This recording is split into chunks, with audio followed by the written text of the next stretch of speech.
Hi there, welcome back to Save with Crypto.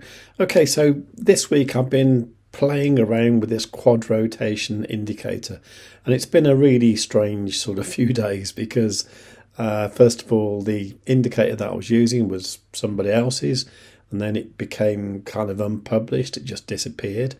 I don't know exactly why. So what I did, I made a copy, and then I got told off by TradingView because I hadn't done it properly. And what it was is the indicator was open source, and I copied it, but you're supposed to make the indicator better, or not the same, although it wasn't the same as anything else because the other anything else didn't exist. Anyway, you're supposed to do that with a proper description, and I hadn't done a description. I just had a description that said I didn't make this indicator, it's a copy of one that disappeared, and that was it really. So that wasn't good enough to be in the public domain, so it got kind of hidden, which is what I was talking about in this video yesterday, saying that oscillator was just not there really, not there for you anyway. I could use it personally, but I couldn't offer it to you lot, so I wasn't happy about that. So I've spent most of today trying to work out how you publish indicators, how you deal with the Pine script, which is the code they're written in, how you do updates, and how you publish a indicator in the domain, in the public domain. So that's what I've been doing. It's been a bit of a learning curve, to be honest. I mean, I am no coder at all, but at the same time, I can look at kind of blocks of code and think, okay, that does that and that does that, and I get an idea of what's going on. Anyway, the long and short of it is, in the video here, and also this one from yesterday, I have got a link here, and if you click that link, it will go to the actual page that talks about the indicator. So this is now the proper description page, and I've got a nice sort of description about what it is, how it works. This uses my colour scheme because that's one of the things I changed. So I can't remember what the original colours were, but they are red, aqua, which is a bit like a cyan, yellow and green. You might recognise those kind of colours from the moving averages that I use, where the red one is the fastest one and the green one is the slowest one. Works in a similar way, sort of. But these are stochastic oscillators. I'll show you this all in a moment, but anyway, there's a bit about the how to identify overbought and oversold conditions, which is obviously really cool when you're looking for a reversal. Now the rest of this I'll go through at a later date, but it's all there in the info about the indicator anyway. There are a few things that I haven't seen working properly at the moment, so I wouldn't say that the indicator is 100% perfect, but for the moment it's kind of doing what I want it to do, which I will show you in a moment. Okay, so this is the 12-minute time frame, and the kind of thing you can see here is this, like the red line here is actually the red background it talks about. This is when you've got a extreme overbought condition, so that is a signal of a kind of overbought situation, and the price is likely to reverse, and it certainly did, didn't it? But I've found this more fun to use on the 1 minute time frame.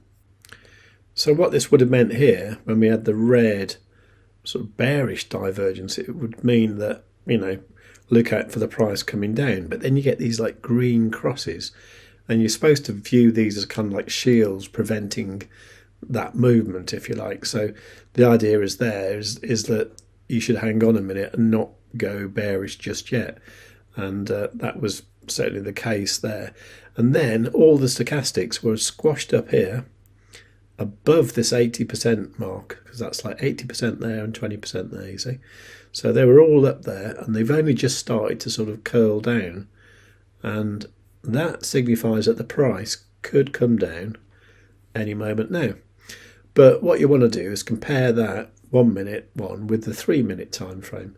So the 3 minute isn't quite looking the same, because this slower stochastic here, the green one, that is still hanging around the middle. It's over halfway, but it's not at the top, is it? And also, if we look at the 12-minute again, we can see that these stochastics look like they could be trying to go a bit further.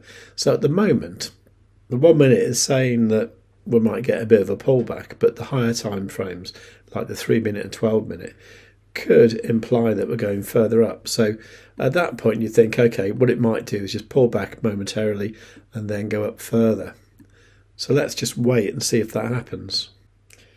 Now, of course, just because I've got a new shiny oscillator indicator to play with, let's not forget about my other favourite, which is the moving averages, or more correctly, the EMAs, the exponential moving averages, which you can see here on the 1 minute time frame are looking quite bullish because they've got the yellow above the green. Let's just check that on a larger time frame. 3 minute the same, 5 minute, that's looking good. Now the 12 minute, they're just starting to cross there. So I would say at the moment we are going to get a bit more upwards movement. Now if we look at a larger time frame like the 1 hour, you can see here that the 1 hour, the actual price is still in a kind of downtrend, maybe something like that, so at the moment it wouldn't make that much sense to try and go long here. A better time would have been back here. What you would have seen here is this amazing green bullish divergence here on the indicator. So using that, you would have gone long about there at about 83,500. Anyway, the point is I'm just learning how to interpret the results from this and how to use them as part of a strategy. And the strategy for me is going to involve these EMAs and these stochastic oscillators. Anyway, it does actually look like we could get a little bit of a breakout tonight. It's currently Friday the 21st of March. It's 21:28 UTC. And of course tonight, in like a few hours, we will get the CME close. So the close tonight, the daily close, is quite important. I'll tell you what, I'll come back in about half an hour and see where we are. Okay, so what it did was it did sort of break out a little bit, then it came back. Now it looks like that might be doing a bit of a retest there, so it sort of goes up, comes back, and then maybe does something like that. It's hard to say really. I mean, the price action looks really kind of weak, to be honest, but that is certainly a possibility. At the moment on the 1 hour, these slower, stronger stochastics, if you like, these are still down the bottom. And once again, if we look at the EMAs, you can see the yellow and green are still kind of bearish at the moment, but they are getting closer together. And then on the 12-minute time frame that I was looking at before, they have now actually crossed over bullish. So if I had a gun to my head, I'd probably say that we go up for a little bit and then we dump again.